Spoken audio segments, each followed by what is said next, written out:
Hello students, देखिए आज हम बात करेंगे क्लास 9 के साइंस में चैप्टर 4 स्ट्रक्चर ऑफ एटम के बारे में। ये इसके नेक्स्ट टॉपिक्स के बारे में। लास्ट वीडियो में हमने बात की थी रदरफोर्ड का एक्सपेरिमेंट के बारे में।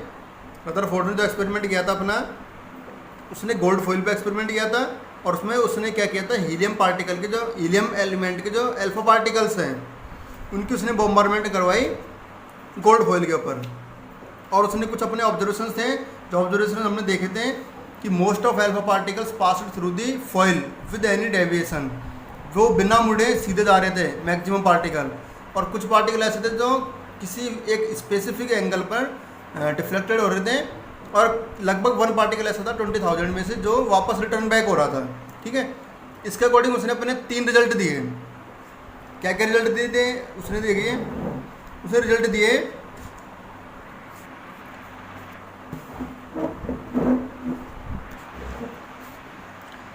देखिए इसके रिजल्ट की बात करते हैं। ऑन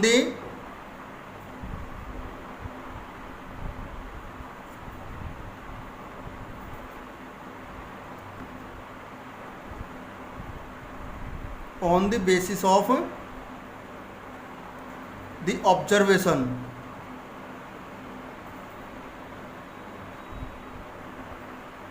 अपने ऑब्जर्वेशन के अकॉर्डिंग उसने रदरफोर्ड ने क्या किया, रदरफोर्ड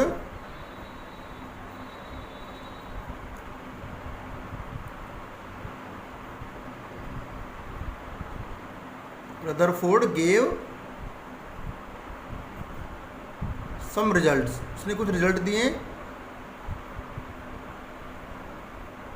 कौन कौन से देखिए। नंबर 1, पहला रिजल्ट क्या था? पहला ऑब्जर्वेशन था उसका कि मैक्सिमम पार्टिकल सीधे जा रहे थे। इसका मतलब कि किसी भी एटम का मैक्सिमम पार्ट क्या होता है? एम्प्टी होता है, क्योंकि एम्प्टी तो होगा तब भी उसमें से पासिंग थ्रू निकलेंगे। अगर कुछ उसमें भरा होगा तो वहाँ से वो पासिंग थ्रू नहीं निकल सकते हैं। यानी क्या होगा, मैक्सिमम पार्ट जो है वो एटम का होलो होता है। फर्स्ट कहते हैं, इसने रिजल्ट क्या दिया first, that maximum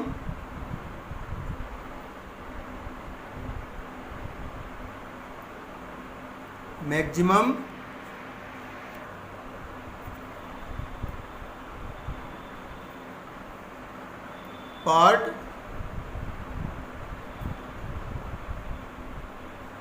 of atom is empty. Maximum part कैसा होता है? एम्प्टी, खाली होता है, या उसको हम खोखला भी बोलते हैं, और होलो। ठीक है, मैक्सिमम पार्ट खाली होता है उसका। नंबर टू ऑब्जर्वेशन था उसका कि कुछ पार्टिकल्स डिफ्लेक्ट हो रहे थे एक स्पेसिफिक एंगल पे। उसने उसके बताया यहाँ पर कि इलेक्ट्रॉन्स मूव करते हैं, जिनके कारण वो अपनी डायरेक्शन चेंज कर रहे थे। तो क्या है इसमें सेकंड, कि जो अल्फा पार्टिकल्स अपने डेविएट कर रहे थे एक स्पेसिफिक एंगल पर। उसके अकॉर्डिंग उसने कहा कि उसके अंदर जो इलेक्ट्रॉन्स है वो मूवमेंट करते हैं। ठीक है, देखिए उसने क्या कहा second, some alpha particles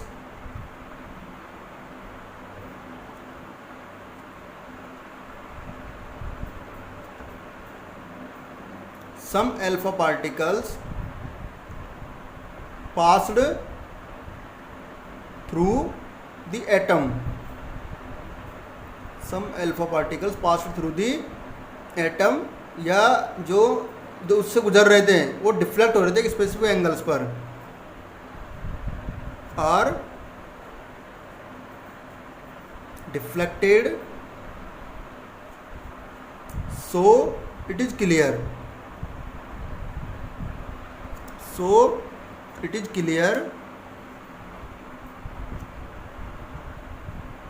that, इससे क्लियर होता है कि वो पार्टिकल्स किसी एक स्ट्रॉन्ग रिपल्सिव फोर्स से सामना कर रहे थे। That alpha particles faces a strong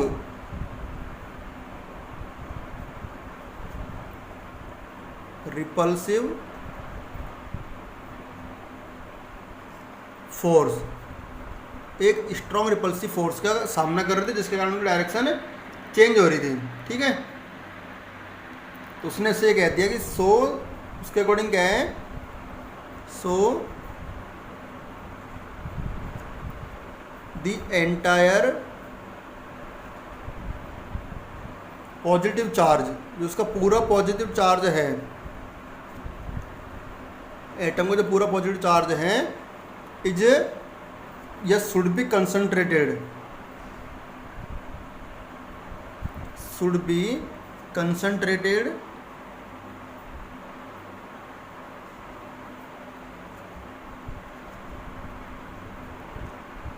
eight a या in a very small volume या ए वेरी स्मॉल प्लेस। जो उसका पूरा पॉजिटिव चार्ज है एटम का, वो एक छोटी सी जगह में प्रेजेंट होता है। ठीक है, ये उसने कहा सेकंड नंबर रिजल्ट दिया जो उसने। थर्ड उसने क्या रिजल्ट दिया, थर्ड में उसने कहा जो वॉल्यूम होता है, ठीक है, पॉजिटिव चार्ज का एटम के अंदर, वो उसके टोटल वॉल्यूम से बहुत छोटा होता है, यानी पूरा एटम जितना बड़ा है उससे बहुत छोटा होगा पॉजिटिव चार्ज का। ठीक है, the volume of positive charge, the volume of positive charge is very small than the volume of total volume, very small than the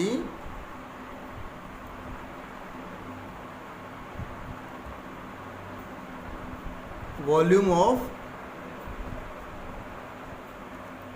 it's than the volume of atom. Atom के total volume से बहुत छोटा होता है positive जो charge है उसका volume. ठीक है, यानी जो पॉजिटिव चार्ज है बहुत सेंटर में प्रेजेंट होगा उसके, उसको उसने न्यूक्लियस नाम दिया। क्या नाम दिया, न्यूक्लियस। ठीक है, अब उसको देखिए इसके अकॉर्डिंग, अब उसका जो मॉडल है रदरफोर्ड का न्यूक्लियर मॉडल, ठीक है, एटम का, उसको समझिए। नेक्स्ट आता है फिर, देखिए इनको स्क्रीनशॉट लेकर के नोट कर लीजिए अपनी नोटबुक में।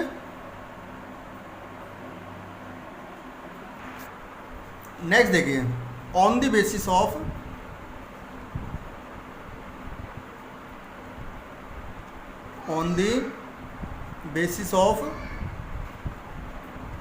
these result, on the basis of these results Rutherford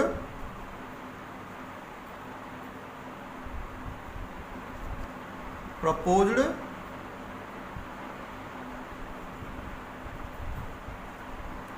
an atomic model and atomic model. ठीक है, एक मॉडल उसने दिया। उस मॉडल के अकॉर्डिंग नंबर 1 उसने क्या कहा अपने मॉडल के अंदर, the entire positive part, the entire positive part and mass of atom and mass of atom is located in the nucleus, is located in the center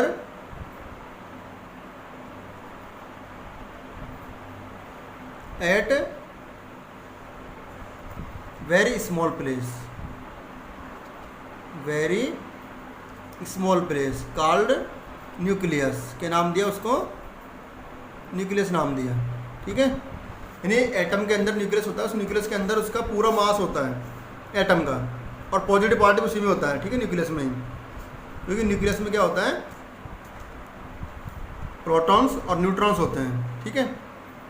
यानी ये तो पूरा एटम है जो पूरा क्या है, ब्लैंक है, और इसके सेंटर में क्या होता है, न्यूक्लियस, जिसके अंदर प्रोटॉन और न्यूट्रॉन होते हैं, ठीक है, Pn, प्रोटॉन एंड न्यूट्रॉन।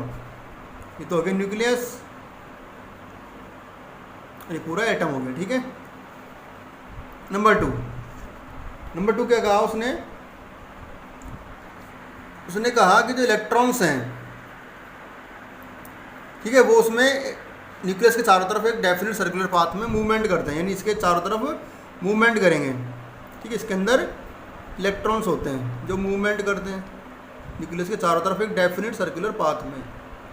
क्या कहा उसने next, most of the part of atom, most of the part of an atom is empty. Maximum हिस्सा जो है इसका खाली होता है, इन विच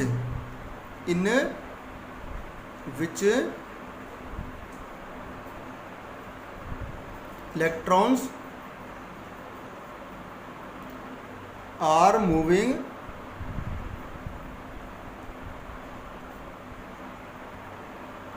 in a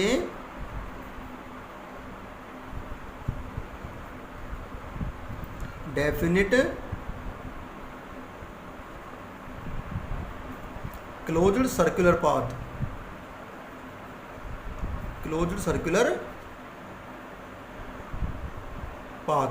यानी एक सर्कुलर पाथ के अंदर जो है वो मूवमेंट करते हैं, ठीक है, घूमते रहते हैं न्यूक्लियस के चारों तरफ, अराउंड द न्यूक्लियस,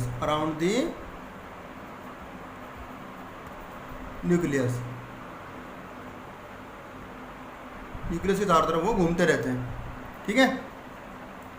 इसकी शॉर्ट लेकर के इसे नोट कर लीजिए। नंबर 3 देखिए, फिर नंबर 3 क्या कहा, atom is electrically neutral, atom is electrically neutral. जो एटम होता है वो इलेक्ट्रिकली न्यूट्रल होता है। क्यों होता है, क्योंकि उसमें इलेक्ट्रॉन्स की संख्या प्रोटॉन के नंबर के बराबर होती है, because the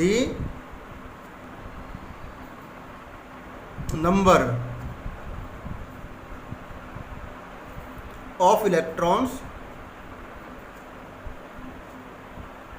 is equal to दी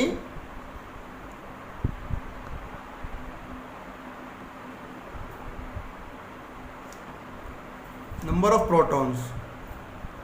क्योंकि जो इलेक्ट्रॉन्स हैं उनकी संख्या प्रोटॉन्स की संख्या के बराबर होती है।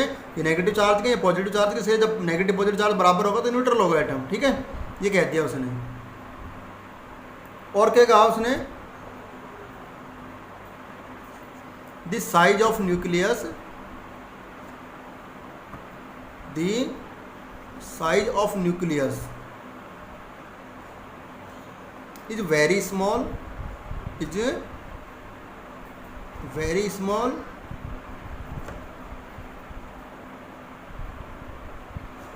than the size of